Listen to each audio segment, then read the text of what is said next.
Just before we get started, some of you might know that I have another channel called Mega Projects, which is all about mega projects. If you don't, please do subscribe to it. Well, by popular demand, I wanted to cover some things on that channel that weren't quite mega enough for it, so I present to you a brand new channel, Side Projects, covering secret Soviet space weapons, World War II's greatest airplanes, history's lost treasures, and a whole lot more. New videos 3 times a week on that channel, so if you're thinking Simon doesn't make enough videos for me, well, problem solved. Link below and let's get into it.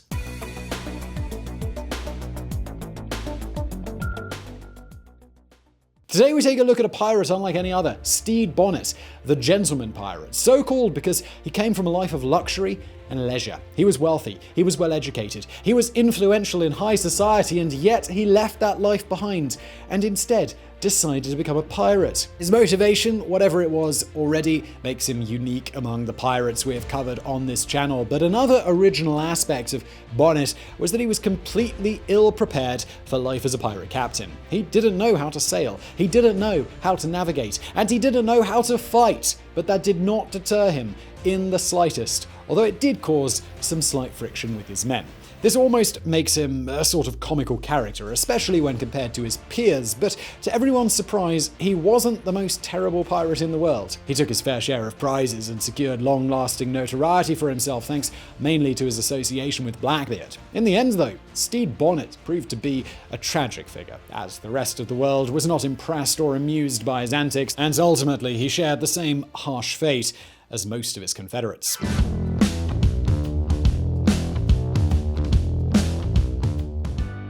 Stede Bonnet was born in 1688 on the island of Barbados. He came from a wealthy family, as his parents had a large plantation a couple of miles from the Barbadian capital of Bridgetown, and he inherited it all once his parents died. He received a good education and was brought up to be a proper and upstanding member of society. As a young adult, Bonnet married a woman named Mary Allenby in 1709, and together they had 4 children.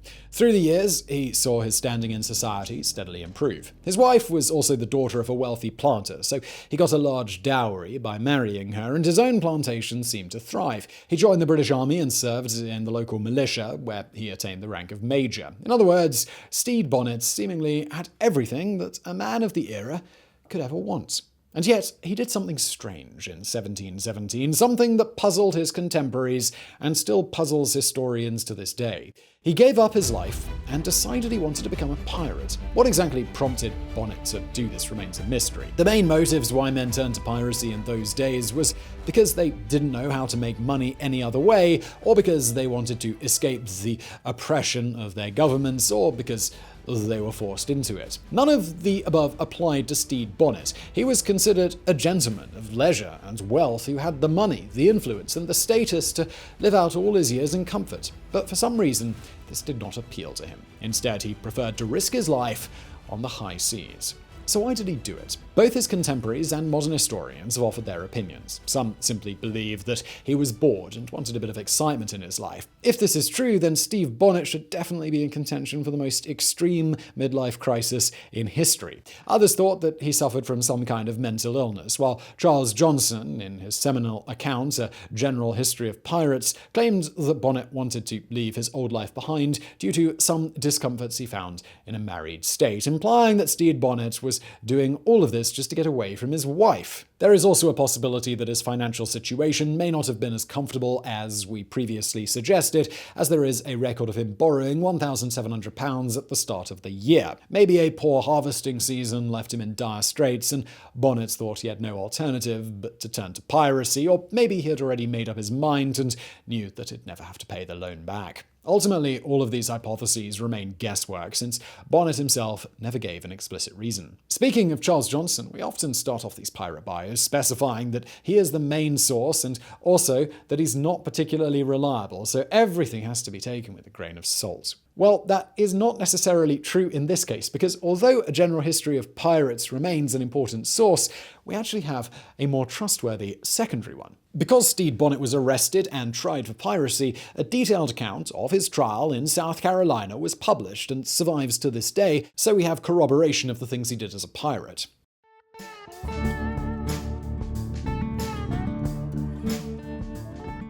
Like we said, in 1717, Stede Bonnet left his life behind to become a pirate. Unlike every other pirate captain, Bonnet did not steal his ship, he purchased it. It was a sloop, which he named the Revenge, and had it fitted with 10 cannons. He also hired his crew, around 70 to 80 men, who received a monthly salary paid out of Bonnet's own pocket instead of simply awarding them a share of the plunder. This was probably done more out of necessity. Seeing as how a pirate crew could depose their captain for being incompetent and then vote on somebody else to take his place, this was probably the only way that Bonnet could have maintained his captaincy, given that he knew almost nothing when it came to sailing, navigation, or maritime warfare. Once Bonnet had his ship ready and his crew assembled, he needed to wait for the right opportunity. The Revenge stayed quietly in the harbour for a few days, and everyone who inquired was simply told that Bonnet purchased it to start trading with the nearby islands. Then, one night, without word to his family or friends, the captain abandoned his life of leisure and set sail on the high seas, headed for the eastern coast of North America. You might think this haphazard approach to piracy would be a recipe for disaster, but Stede Bonnet was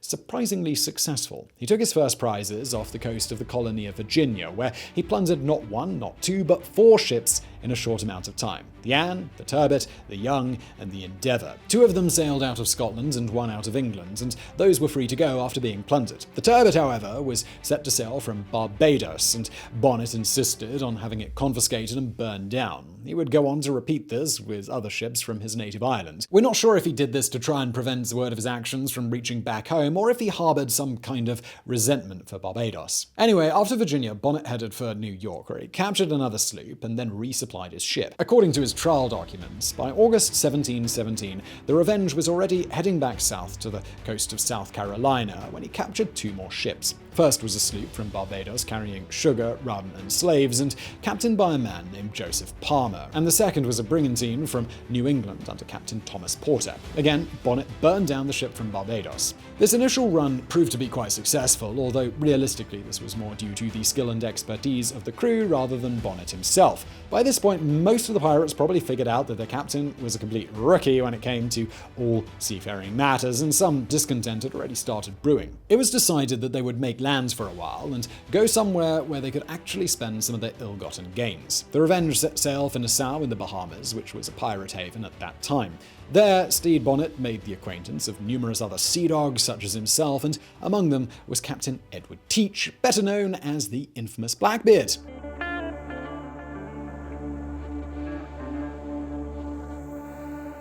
Right off the bat, we should mention that from this point on, the careers of Blackbeard and Bonnet intertwine for a little while. We've already done a video on Blackbeard, so if you'd like to get more of the story from that perspective, why not give a little look-see to that video? Anyway, Blackbeard was a skilled and experienced captain, not to mention that he was respected and feared by his crewmen. He was the antithesis of Stede Bonnet, and yet somehow the two struck up a relationship and decided to sail together for a while. Many would say that Blackbeard was simply using Bonnet to strengthen his own fleet, and they would probably be right. This was before Edward Teach had gotten his hands on the Queen Anne's Revenge, his main flagship for most of his piratical career. Having Bonnet's Revenge on his side would have been a significant advantage. This worked out well for the captain from Barbados, though, at least at first, as having someone like Blackbeard in charge probably quelled any desire to leave or revolt that might have been developing among Bonnet's crew. So the fleet left Nassau with Stede Bonnet officially a guest aboard Blackbeard's ship, while a Lieutenant Richards had been given temporary command of the Revenge. They proved to be a formidable force in the waters surrounding the Bahamas and took at least a dozen prizes on their way to the east coast of America. Again, going by court records, by the time they reached North Carolina, they had 4 ships in their fleet and between 300 to 400 fighting men. You might think this would be a good thing for Stede Bonnet, as he set out to be a pirate captain, not actually knowing anything about what that entailed, and was now part of one of the most powerful and feared convoys in American waters. However, that was not the case. In fact, Bonnet was quite depressed as he realized what he truly was, a prisoner who willingly gave up command of his ship to his own captor. Sure, on the surface, his relationship with Teach was still cordial, and he wasn't deprived of his share of the plunder, but Bonnet understood that this would only continue as long as he played the role of the content guest. Any attempt to reclaim his authority over the Revenge would have likely put an end to all niceties, and worst of all, Bonnet would have probably discovered that most of his men preferred to sail under Blackbeard anyway. In private, Bonnet confessed confessed to some of the men who were loyal to him that he felt tired and shameful for his actions, and if possible, he would have gladly left the pirate life behind and started somewhere fresh in Spain or Portugal, as he could not bear to face a fellow Englishman. Alas, it seemed the only way he would regain command of his ship was if Blackbeard decided to surrender it. According to certain versions of the story, this is exactly what happened. They say that once Blackbeard captured La Concorde, which he renamed to the Queen Anne's Revenge, he had no more need for Bonnet's ship and let him go independent again. Once this happened, Bonnet immediately forgot any plans about giving up the pirate life and assumed command of the Revenge again. However, his newfound autonomy did not last long. His inexperience once again caused problems with the crew after an ill-fated attempt to plunder a well-armed merchantman named the Protestant Caesar in the waters of Honduras in the spring of 1718. Not only did he fail, but Bonnet was injured in the skirmish, leaving him unfit for duty. Soon afterwards, he ran into Blackbeard's fleet again, and his own men pleaded with the other captain to assume command of the Revenge once more, which he did. Bonnet once again found himself Blackbeard's guest/prisoner. Some accounts, like that of Charles Johnson, make no mention of this brief period of independence, so whether or not it happens is actually a matter of some debate.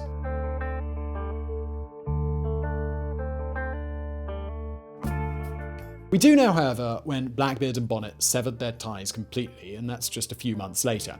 In May 1718, Blackbeard used his fleet to blockade the port city of Charlestown, South Carolina, or Charleston as we call it today. Afterwards, the ships traveled to Topsail Island off the coast of North Carolina, which was used as a popular resting and hiding spot for pirates. There, the Queen Anne's Revenge ran aground and became unsalvageable, as did one of the smaller sloops in the fleet. With 2 ships lost, Blackbeard decided that it might be a good idea to get a pardon from the governor of North Carolina, a man named Charles Eden. All pirates were free to do this. In an effort to make the waters of the Atlantic safer, King George I of Britain issued a proclamation for suppressing pirates in the West Indies, which became known as the King's Pardon of 1718. Basically, it was a one-time offer available to any pirate, no matter how heinous their criminal activities were.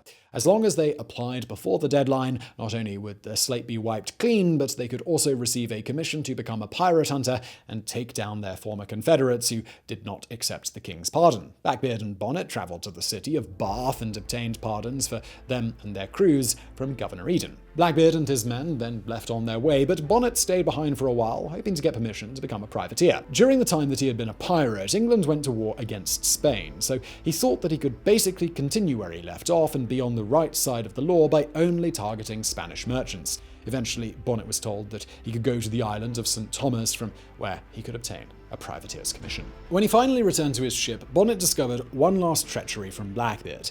The other pirate captain had stripped the Revenge of all supplies, loot, and useful materials, placed them aboard the other remaining sloop, and took off. Many scholars now believe that this had been his plan all along and that he intentionally wrecked the Queen Anne's Revenge to have an excuse to disband his large crew. As for Stede Bonnet, he might have been stranded on Topsail Island, but at least he was in command of the Revenge again. Furthermore, his crew hated Blackbeard now, so it was decided once the ship was repaired and seaworthy again, they would go in pursuit of the one who had betrayed them. Once they set off, they soon noticed a group of 20 or so men marooned on a nearby sandbar. Bonnet rescued them and discovered that they were part of Blackbeard's crew, left behind because Blackbeard had too many hands on deck for just one ship. As you might imagine, they also wanted revenge against their former captain, and they were glad to join Bonnet's ranks. Bonnet was still much more inexperienced in matters of warfare than Blackbeard, but he had the bigger ship, the bigger crew, and his men were highly motivated by their desire for vengeance. It would have been an interesting part of pirate history and a fitting end to their chapter if the two met up again and engaged in one final battle. Unfortunately, this never happened. Bonnet had heard word that Blackbeard had moored his ship in an estuary called Ocracoke Inlet, but by the time he got there, he found it empty, and he never again encountered the treacherous Blackbeard.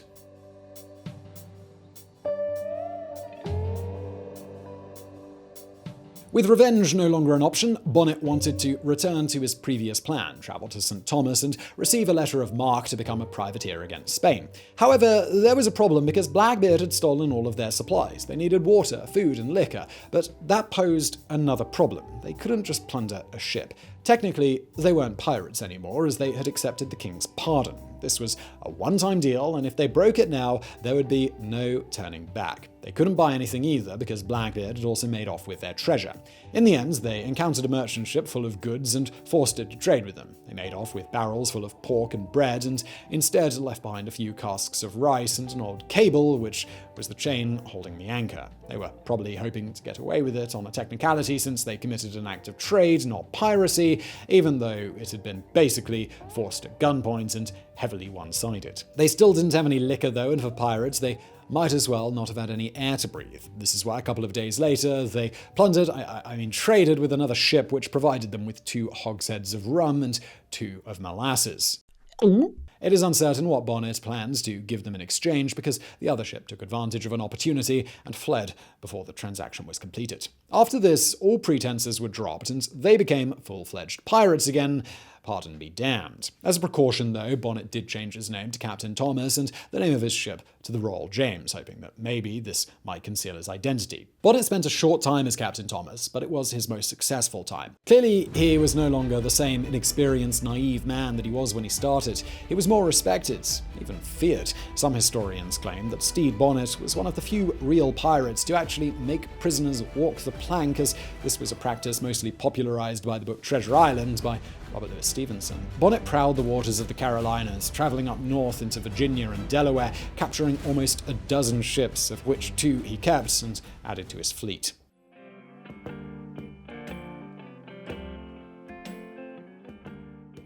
After a few profitable months at sea, Bonnet needed a place to make land and careen his ship for repairs. He chose the estuary of Cape Fear River in North Carolina. Hurricane season was approaching, so this was intended to be quite a long stay. Unfortunately for Bonnet, these last few successful months had also increased his profile significantly. Charles Eden, the governor of North Carolina, might have been somewhat indifferent to pirate activity, but his neighboring counterparts were not as amenable. The governors of the colonies knew that they had dangerous pirates in their waters and wanted them dealt with. Consequently, the governor of South Carolina, Robert Johnson, ordered a man named Colonel William Rhett to arm 2 pirate hunters and set sail to rid the colony of any pirates. The same thing happens with the governor of Virginia, who sent out his own men to take down Blackbeard. As far as Rhett is concerned, we're not sure if he specifically targeted Stede Bonnet or if he intended to attack any pirate he encountered. Some have said that he simply stumbled upon Bonnet's fleet while looking for Charles Vane, another infamous pirate that you'll likely see on this channel someday. Either way, Rhett set out in September 1718 in 2 sloops, the Henry and the Sea Nymph, and soon received word of several pirate ships anchored at Cape Fear River. Colonel Rhett reached Bonnet's location on the night of September the 26th. The fight commenced the next morning as Bonnet wanted to sail past the pirate hunters and head for the ocean. However, the river was not wide enough, and during the chaos, both of Rhett's ships, as well as the Royal James, were grounded in shallow water. After hours of fighting, the South Carolinas started to gain the upper hand. At one point towards the end, Bonnet allegedly wanted to blow up his ship rather than be captured, but he was stopped by his men, who decided to surrender. Ultimately, Stede Bonnet and 33 of his men survived the battle, were arrested and taken to Charlestown. As a gentleman, Bonnet was given preferential treatment and was allowed to stay in the house of the Provost Marshal. On October the 24th, he actually managed to escape, but was only at large for 4 days before being captured again. His men didn't have it so good. Of the 33, 29 were found guilty of piracy and sentenced to death, and they were all hanged on November the 8th. A few days later, Bonnet's trial took place, and he too was found guilty and sentenced to die. His date of execution was scheduled for December the 10th, so Bonnet still had some time to try and evade his ghastly fate. He begged, he argued, he pleaded, he tried blaming Blackbeard, he wrote letters to anyone who would listen in an attempt to get his sentence commuted. He managed to gain a lot of public sympathy, and even his captor, Colonel Rhett, was moved to the point that he offered to travel with Bonnet to England for a new trial. The gentleman pirate used his pleas and his tears to move everyone except for the one person who mattered, Governor Johnson. Despite public pressure, the governor remained steadfast in his decision, arguing that Bonnet had already broken his word once. So on December the 10th, an almost insensible Stede Bonnet was dragged to the gallows, and in front of a crowd that exhibited more pity than contempt or hatred, he was hanged. Nowadays, a historical marker is all that remains of the spot where the notorious gentleman pirate and 29 of his men met their end. So I really hope you found that video interesting. If you did, please do hit that thumbs up button below. Also do subscribe. Also check out my new channel, Side Projects, linked to below. And thank you for watching.